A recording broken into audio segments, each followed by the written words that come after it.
We're James and Kelly with 2 tickets around the world. In our last video, we took a rest day before traveling to Zhangye. Today, we explored Danixa and MatiSi for our day in Zhangye. It is 5:30 in the morning. We are waking up so we can go and watch the sunrise at Danixa. A little update about our room. Everything's super nice. Look at the bed. It's very hard. So, way to demonstrate that. I don't know how else to demonstrate it. I don't know. It's very hard. This is the hardest bed I've ever slept on.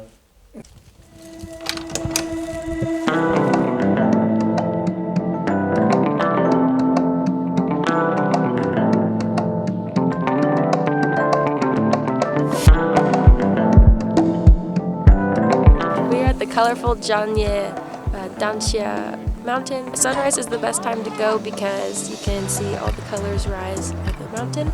We got here about 6:15, but we left our hotel about 5:30. We had to wait in line to buy the tickets and shuttle to this point.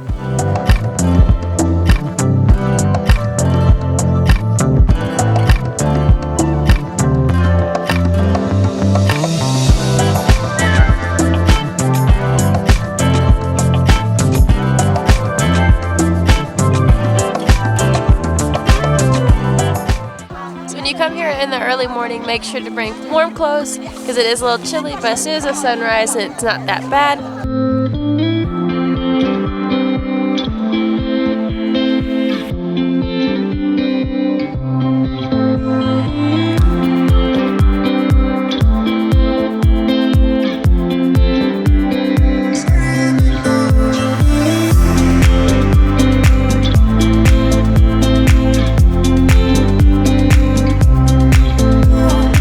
On the bus right now. The bus is included with your ticket for 75 kwai. And it's the only way that you can go from each scenic point. You're not allowed to walk on the road or outside of the walking areas. So, it's not that bad.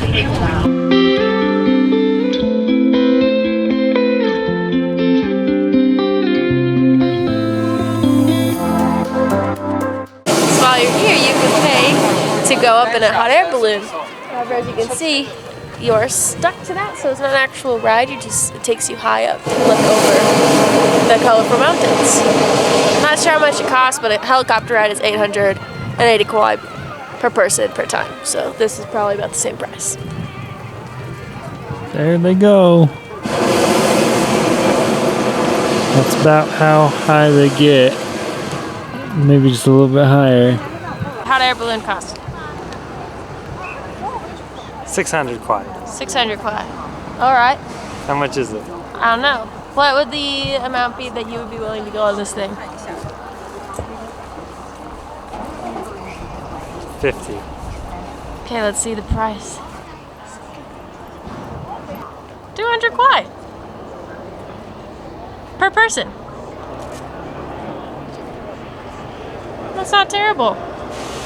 Could be worse. We were gonna try to go to the east gate because there's supposed to be 6 different sites you can see. However, right now there's only 4 open, and it seems that the east gate is closed and only north and west are operating. This could change in the next year or so, but for us, we don't get to see the other 2. But it's still very beautiful. We just finished colorful Danixa. It's about 11:30 right now, and we are heading to our next spot, which is MatiSi. MatiSi is similar to Shan, where it is a Buddhist temple carved into a mountainside. Let's go.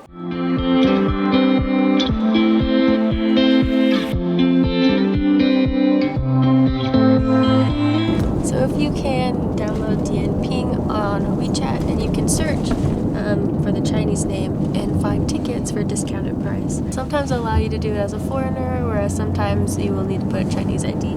But thankfully for us, we are on a time crunch and we can buy our tickets online and we get a discount. So it's always makes me so happy when they allow me to do things. don't know what I'm actually doing. We have arrived at MatiSi. So we were lucky enough that we bought the tickets online. However, we bought our driver a parking pass, so he drove us all the way to the end where you can walk up.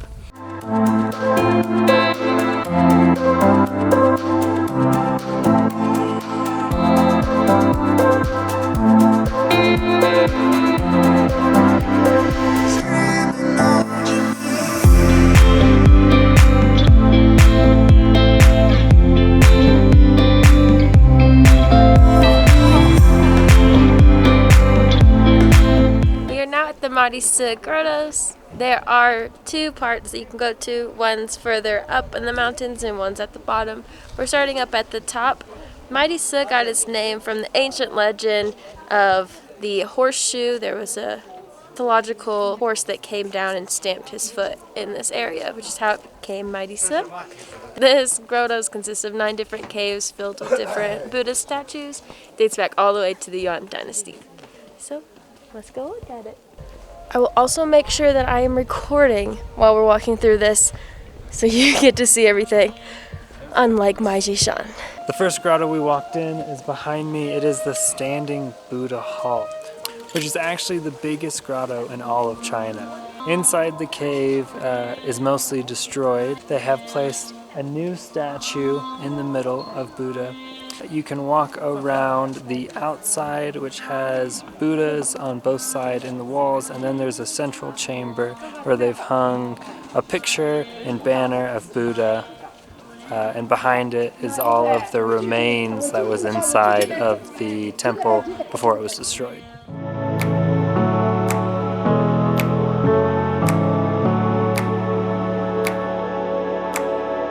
You can walk inside of the mountain and see different Buddha relics and statues in its temple.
That's closest to the entrance in MatiSi is a lot more redone, painted, and decorated, a lot more modern than the part that's further away.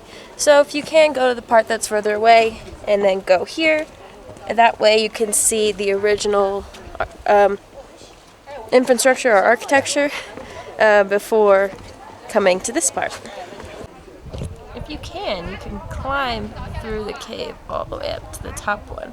We decided not to, as there was a large tour group, and as you can see in the previous video, it was a little scary.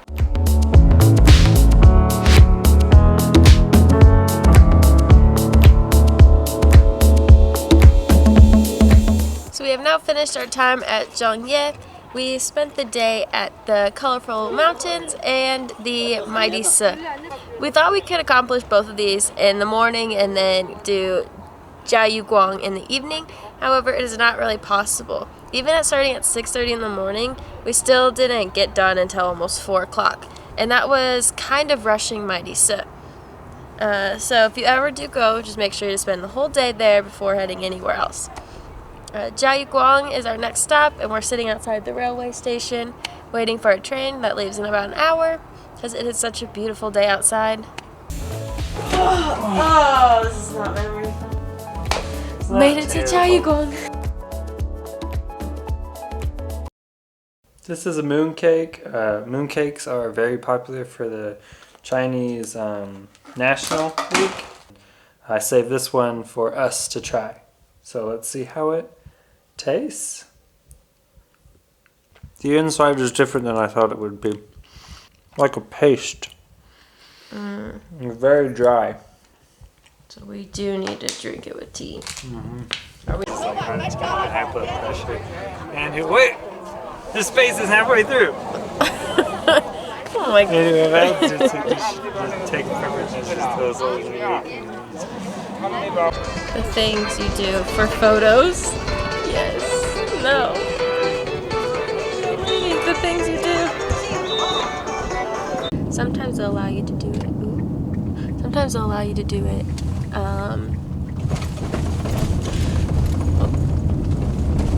It's a bumpy road. The translator said that we're gonna have a party up here. Party with some peach blossoms. So we aren't sure what that means, but we're gonna go see what this party's about. Yeah.